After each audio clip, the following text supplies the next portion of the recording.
chikadoras! Ayun na nga, mayroon akong gustong i-share sa inyo na isang chismis na naman, dahil nga tumambay ako sa social media na X at mayroon akong nakitang share ng isang netizens link kay bash_party_tonight, and it says, role in Dirty Linen was originally offered daw kay Paolo Avellino, but Paolo declined because he doesn't want to get stuck with Janine Love Team as his past two projects were already with Janine, and there's all articles and interviews about it. Very contradictory kasi he accepted what's wrong with Secretary Kim because of Kim Chiu kahit he already worked with her in Linlang. And di naman forte ni Paolo ang rom-com.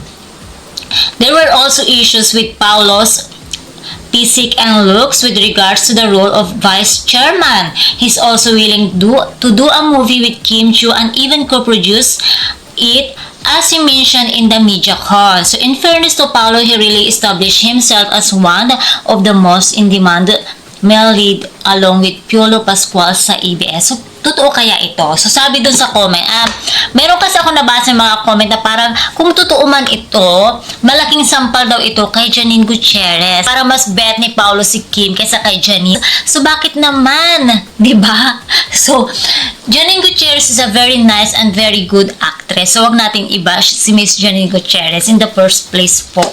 Okay? Kasi hindi porket Kim Pao fans tayo, hindi deserve ni Janine na i-bash. Actually, itong chismis na ito or balitang ito, kung sakasakali man na totoo.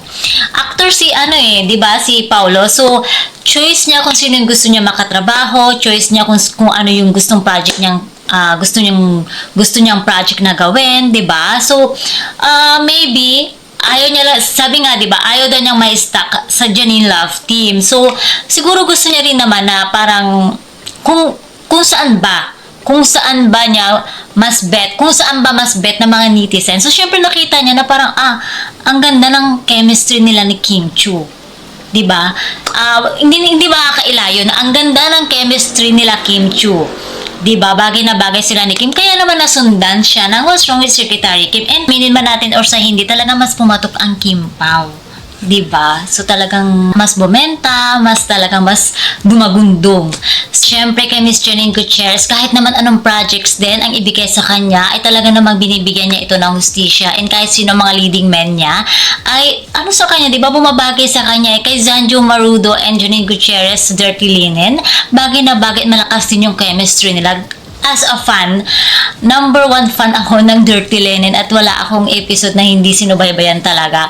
And magmula nung lumipat din dito sa ABS-CBN si Janine Gutierrez, doon ko na siya nakita na parang, grabe, ang galing nitong actress na ito. So, kaya naman mga chikadors, ang masasabi ko lang ay wag nating pagsabungin or pag-awayin sina kay Kim Chiu at si Janine Gutierrez. Hindi porket ex ni Pao si Janine at future naman ni Paolo si Kim. So wag natin silang pag-awayin, okay? Dahil nga naman ay may kanya-kanyang career silang tinatahak. And yun yung pinaka-importante sa kanila siguro sa ngayon ay trabaho, di ba? Kung ano man yung ibigay sa kanilang role, kung ano man yung ibigay sa kanila ng EBS, ay tinatanggap-tanggap lang naman nila iyon ng buong puso at ginagalingan nila sa kanilang trabaho.